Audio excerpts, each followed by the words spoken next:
So one of the things that when you approached me about this project, I was immediately enthusiastic, but one of the things that I was curious about was what brought the college interest to this project, and also what's in some sense, is the input from Penn State's own experience of 1968, because of course 1968 had an effect on college campuses across the country, and Penn State was already a very important, very large national university at the time. Very interesting questions. Thank you for asking that.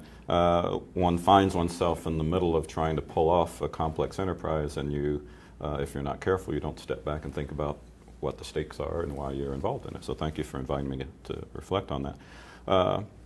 One of the things I do in my role in the Dean's office is I occasionally have the privilege of talking to some of our accomplished alums. And I just happened to be in a conversation that was not set up for the purpose of thinking about 1968 with an alum who was here from, I want to say, 67 to 70. And he just, unbidden, unprovoked, started telling these stories about all the things that happened, about joining and starting student organizations to deal with wider political issues that were framing what was happening on campus, but had not yet found formal outlets on the campus. So he worked with people to start organizations. They had protests. They sat in the president's office. And I'm thinking, as he's talking, we need more of these stories. Our students need to hear more of these stories because they're thinking the same kinds of thoughts in a different context, but one that, as you said, is shaped by our ongoing attempts to grapple with the legacies of earlier moments. But they don't know about about their predecessors, right? By people who were in their shoes at a different moment. And so I started to think, this is important. It's important to share with our students, right? So some of our students, just a few days from from right now when we're taping this, will attend the unveiling of the Martin Luther King Memorial, whatever it is, in downtown State College. And they may not know that Martin King spoke here shortly before he was killed. They may not know that people followed very closely what happened after he was killed and the political uprisings and rebellions that happened in the wake of that. It may not occur to them that that was part of a living history in the same way in which what happened in Ferguson and what happened in South Carolina is living history for them.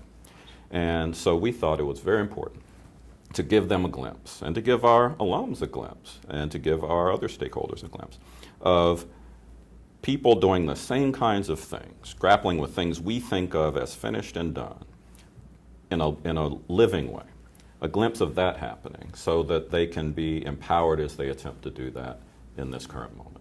So that was part of it for us. Part of it also is just that in the same way in which it's very easy to forget the stakes of enterprise when you're enmeshed in it, it's easy to approach the work of running a college in that way, right? We have so many ordinary, mundane concerns, right? I pester you off and on about enrollments and such things, Absolutely. Right? But we have to step back and remember the point of a liberal arts institution is to give people space and give them the tools to think constructively, creatively, critically about the lives they're living now, about the conditions under which they live their lives, about the resources they have to create themselves under those conditions. That's what we're here for.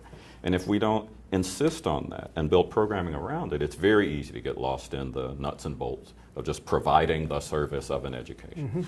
So both of those things are very important to me. And I imagine that as a sort of gateway into providing that set of tools to understand themselves, to help students understand themselves. The 60s are useful in that some of the problems that students are grappling with today have their roots in the 1960s. From what does it mean to be a feminist? What does it mean to be in favor of women's rights? What does it mean to be a minority in this country or at university? What does it mean to be part of, what does it mean to be part of a fraternity in 1968 as opposed to now? What are the attitudes towards the typical college student concerns with sex and drugs and alcohol and all of the other issues that students have always faced in the society? And I imagine that a lot of the things that students are grappling with now are things that were grappled with by young people in 1968, and that's one way in which we can move into providing certain tools and comparative ideas, Yeah, that's surely right. One of the most interesting moments I had in interviewing some of our alums for these programs was hearing them talk about being a young person in that moment and watching them relive that and talking about well, you know, back then the dorms, you couldn't go to the girls' dorm, right?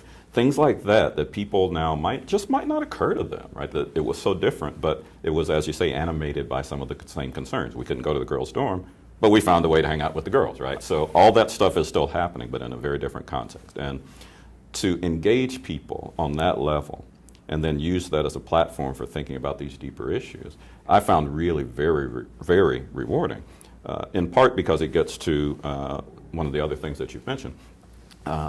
People are, as you say, engaged in thinking about some of the very same problems. One of the most pressing of those problems is, what does it mean to engage responsibly in protest, right?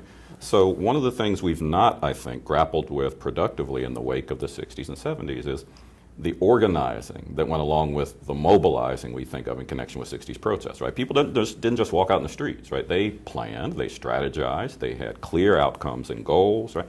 And all of that was baked into the project in a way that just falls away after Ronald Reagan says, let's have a Martin Luther King holiday and let's celebrate service, right? And service is completely untethered from the ethical ideals that inform the service and the political work that goes into building movements around that call to service, right?